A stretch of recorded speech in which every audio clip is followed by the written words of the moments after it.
Good morning, good morning, good morning. Welcome, everyone. Here we are live for the pre-market prep session for November 14th, 2024. As always, I'm your host, Adam Holland, stock options expert market strategist, and we're here to dive into the news the markets have for us today, making sure that we, stay on top of things in order to invest in ourselves, which is the investment with the greatest return that you'll ever make.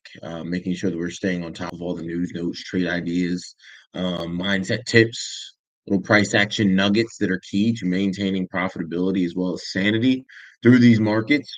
And I'm happy to dive into everything that we have going on today. So make sure you throw a one in the chat, signifying your intention to get 1% better by the end of this session. We don't want it to be by happenstance. We don't want it to be by chance. We're here every day, grinding, getting better with intention, showing that out into the universe around us, right? And it also returning that same energy.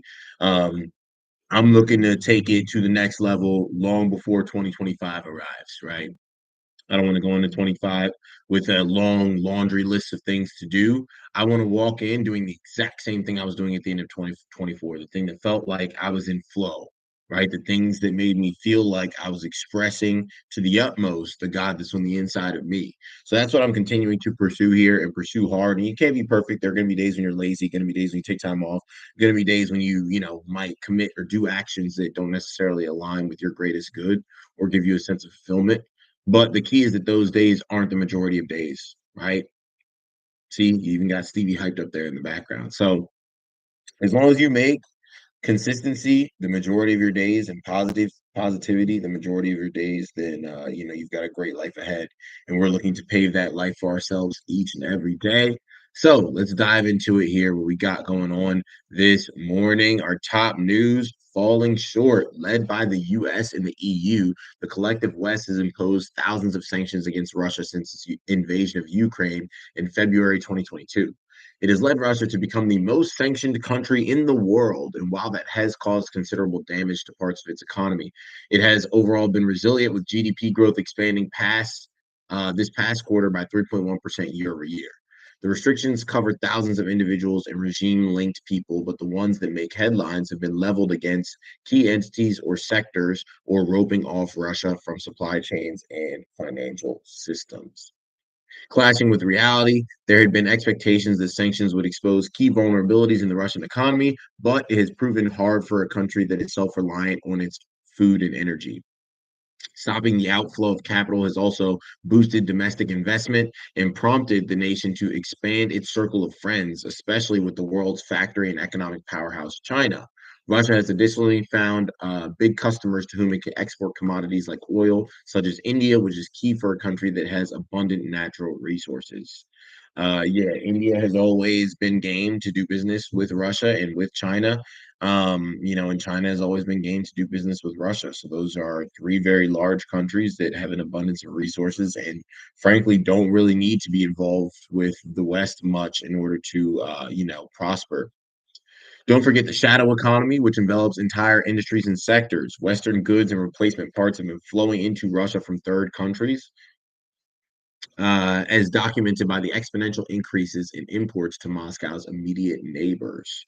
Add that to the smuggling routes, transit points, dark fleets, the reflagging of tankers, doctored documents, and money laundering, which can all keep goods and trade flowing, especially through third party markets.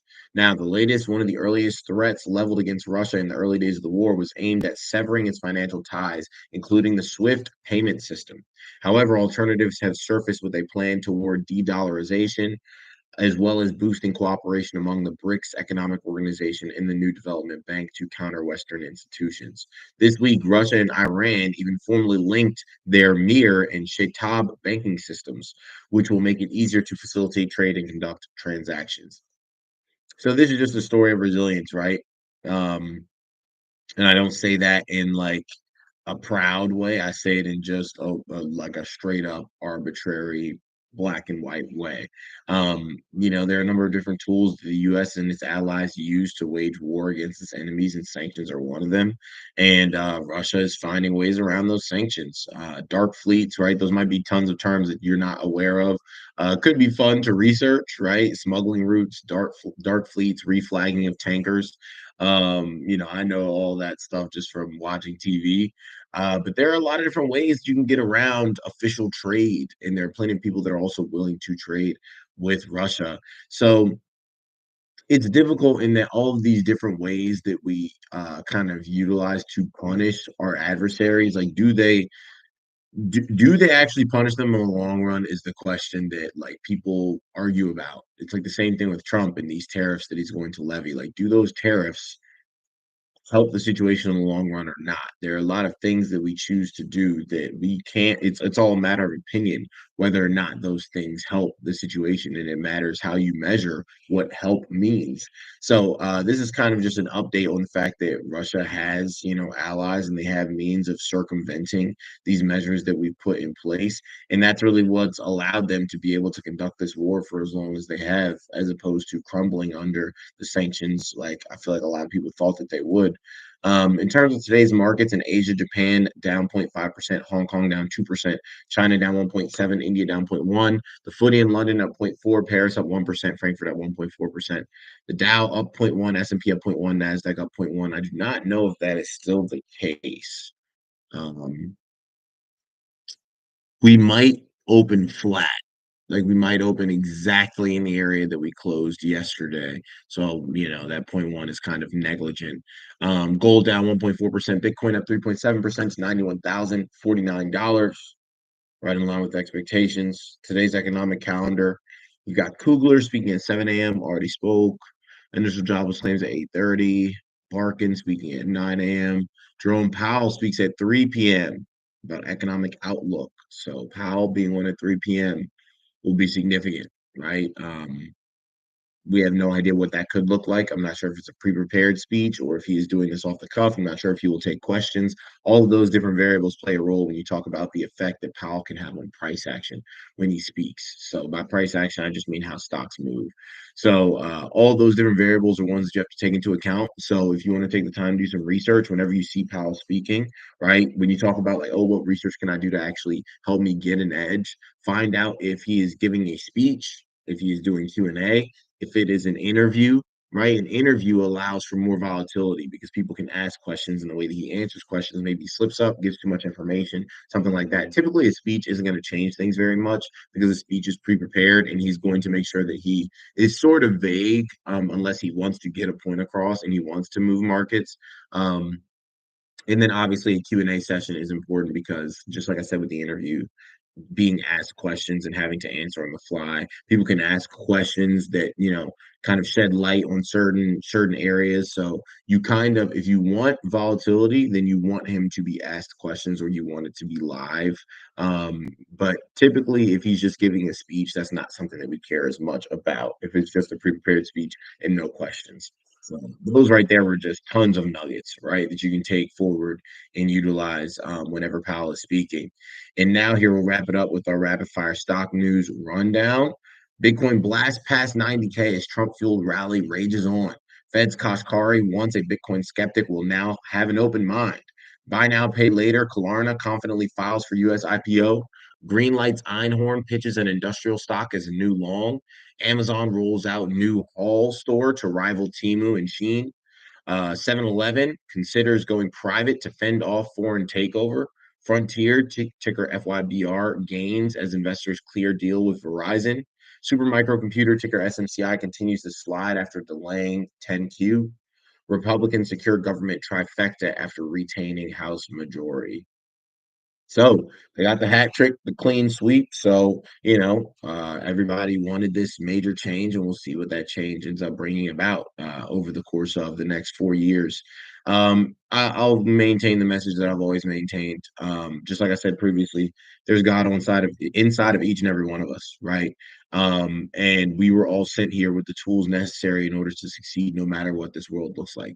So I don't care who, like I vote, right? I vote, I'm involved, I do my part. People die for me to do that. But at the end of the day, none of I don't care who is running the government. That is not going to affect my goals, my ambitions, and most of all, the consistency that I put forth in those endeavors.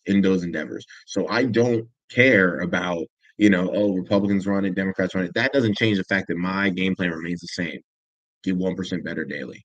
I know that if I do that, no matter who is in office, I will carve out a space for myself. No matter what the rules are, no matter how the rules change, I will carve out a space for myself, my loved ones, the people that I care about. And that's all I can do.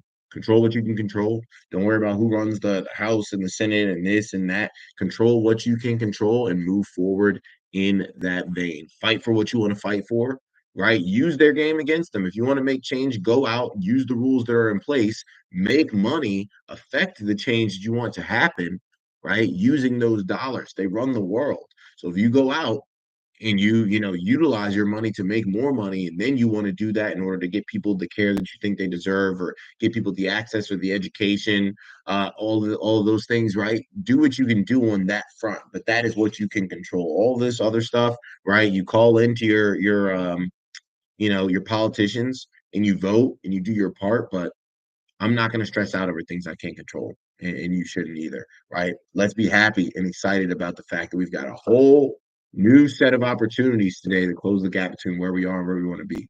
And I'm excited to attack that with a smile on my face, right? And fire in my heart. So let's make it a great day, everybody. I'm excited to get after it. And I'll see you back here tomorrow morning for our next pre-market prep session. Have a good one.